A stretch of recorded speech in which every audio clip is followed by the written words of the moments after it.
Last year, the Porsche Cayman gained a new numerical name. 718 is shared between it and its Boxster convertible sibling. Incremental improvements to its handling and fundamental changes to its available engines. It didn't look that different, but there was a lot happening underneath the sheet metal. Just like last year, the 2018 Porsche 718 Cayman features turbocharged 4-cylinder engines.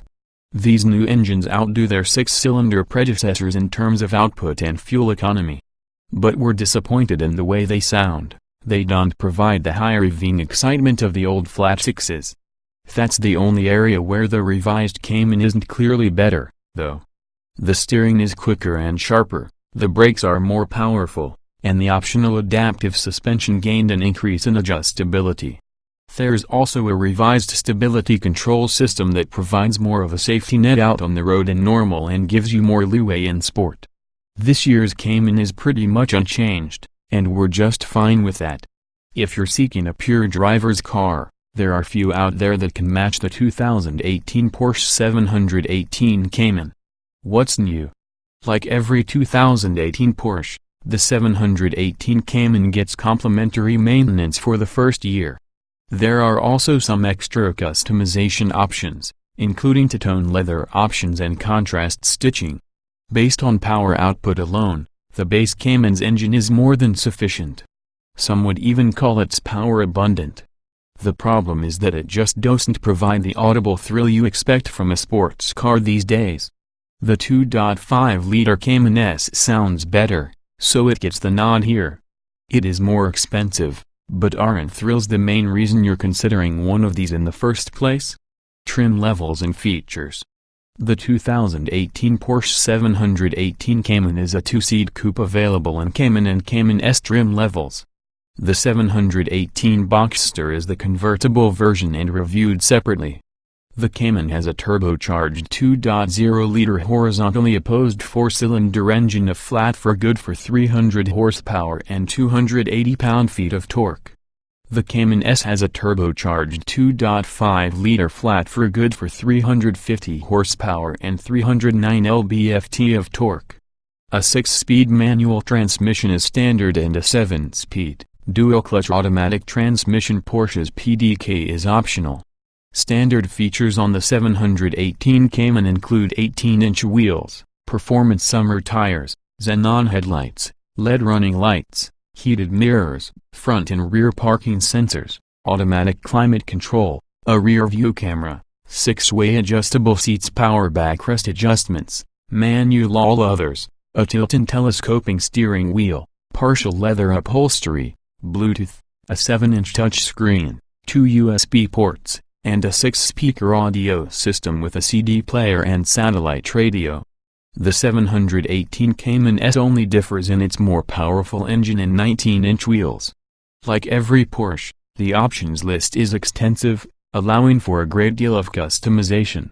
Performance add-ons include a selection of 19 and 20-inch wheels, a steering upgrade for lighter low-speed effort, Porsche Active Suspension Management PASM that adds adaptive dampers and lowers ride height 10 mm. The Cayman S is eligible for PASM Sport that lowers it 20 mm, Porsche torque vectoring, a brake-based differential, ceramic composite brakes and a sport exhaust.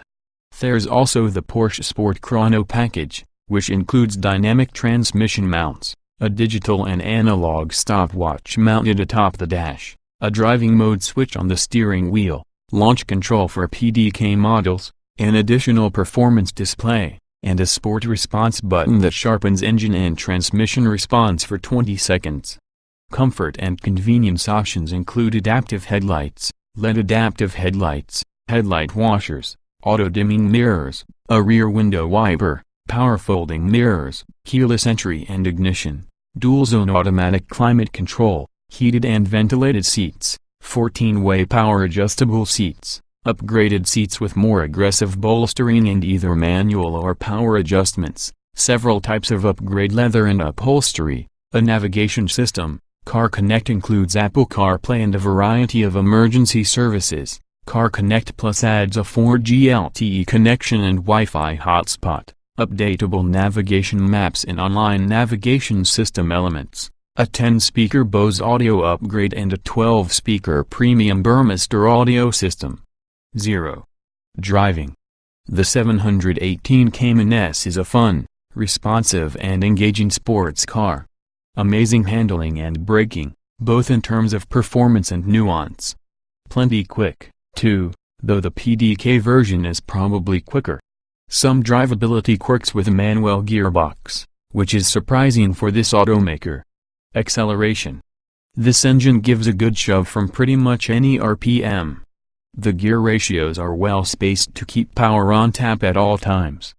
The Cayman S reaches 60 miles per hour in 4.6 seconds in our tests, matching its closest competitors. It's very likely that the PDK transmission is quicker still. Braking. The pedal is firm and has easy modulation for smooth stops in normal driving. In our panic braking tests, the Cayman S needed only 95 feet to come to a stop, which is exceptionally short.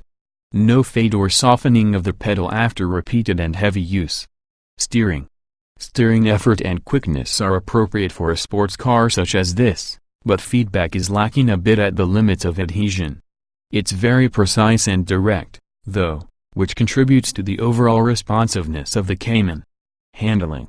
World-class handling among sports cars. The Cayman S is incredibly balanced and stable when driven hard. Even over moderate mid-corner bumps, handling is unaffected. Without stability control, the rear end will step out a bit, but it's very controllable and enjoyable. Drivability. Oddly, the Cayman S is smoother and aggressive driving than in everyday traffic. Avoiding inelegant lurches takes concentration at low speeds. While the clutch engagement could be more intuitive and the shifter more precise, the rev-matched downshift system in sport mode is the best in the industry. Comfort. The outstanding seat comfort and decent ride quality remain from its predecessor. But we miss the flat-six engine. The 4-cylinder's coarse, unrefined engine note is a step backward. With the optional sport exhaust system, it discourages winding out the engine and is needlessly loud all the time. Seat comfort. Even though the optional sport seats have only a few adjustments, they are well shaped and adequately cushioned for long-distance comfort. The ventilated seat option is also a welcome addition on hot days.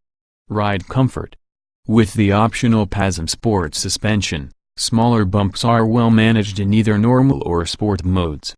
Larger bumps can launch you out of your seat for a moment. There's not much of a difference between suspension modes. We'd like to see a more significant change. Noise and vibration. Engine and exhaust noises are loud enough to be considered deal breakers. With the sport exhaust, the 4-cylinder engine is coarse and unrefined, sounding like a poorly tuned Subaru. The base Cayman is worse.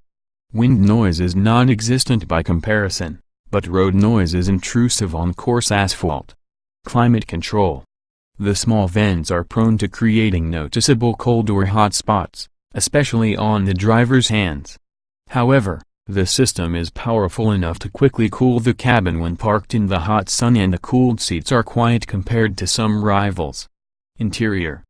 There's little to distinguish the 718 Cayman's cockpit from the pricier 911, and that's a good thing. There's no mistaking it for anything but a driver's car with the absence of a typical infotainment controller knob and traditional cup holders. It's more classic and sporty than modern and luxurious. Ease of use. The Cayman's cockpit would benefit from fewer buttons, but they are logically grouped. The multi-function display in the instrument panel with a small steering column stalk takes some getting used to, and menus aren't intuitive. Getting in, jetting out. Entry and exit logistics are typical for a small sports car. Its low ride height and roof mean that taller, long-limbed passengers will need to stoop and twist somewhat into place. Otherwise, there aren't any additional contortions needed. Driving position. A nearly ideal driving position is possible for a wide variety of body types. The Cayman maintains Porsche's high standing in this category. The range of motion and extension in the seats and steering column are generous. Roominess. The cockpit is cozy but not confining. Combined with the small size of the Cayman, it feels a bit as if you're wearing the car rather than sitting in it. This is how a sports car should feel. Visibility. The placement and profiling of the forward roof pillars mean you won't need to bob your head to and fro to look through a sharp corner. Rear visibility is decent, but backing into a tight space requires heavy reliance on the standard backup camera. Quality. Materials quality inside the 718 Cayman is impeccable, and there's a reassuring solidity underneath it all. Unlike a few similarly priced sport coupes, the Cayman's overall quality matches the rather expensive price tag. Utility. There are obvious sacrifices to be made with any sports car, particularly when you move the engine from under the hood. The Cayman is not immune to this, even though it is better than you'd expect. Still, the single, larger cargo space of rival front-engine coupes is far more convenient. Small item storage. There are only a few bins and pockets to hold your personal items, and they're small and shallow to boot. The typical Porsche cup holders are effective but fussy and a bit out of reach for the driver. Cargo space. For a mid-engine sport coupe, the Cayman has a surprising amount of combined cargo space between the front and rear compartments. Compared to rival front-engine coupes, though, it falls well short. A weekend getaway with a passenger is possible, but you'd have to pack light. Technology. Porsche trails the competition when it comes to in-car technology. You can argue that these are drivers' cars, and tech is irrelevant. That said, there are plenty of other drivers' cars that offer more advanced systems that are easier to use. Audio and navigation. The placement of the small touchscreen lower in the middle of the center stack demands much more attention than other systems. A central knob controller would be preferable. In general, Porsche's infotainment system also trails the competition in available features and ease of use. Smartphone integration. Apple CarPlay is part of the Porsche Connect Options package and solves many of the native interface's shortcomings. Bluetooth and 2 USB ports are standard. Driver aids. The standard cruise control does an excellent job of maintaining speed, even on steep downhill grades. Adaptive cruise control and a blind spot monitoring system are optional but not on our test car.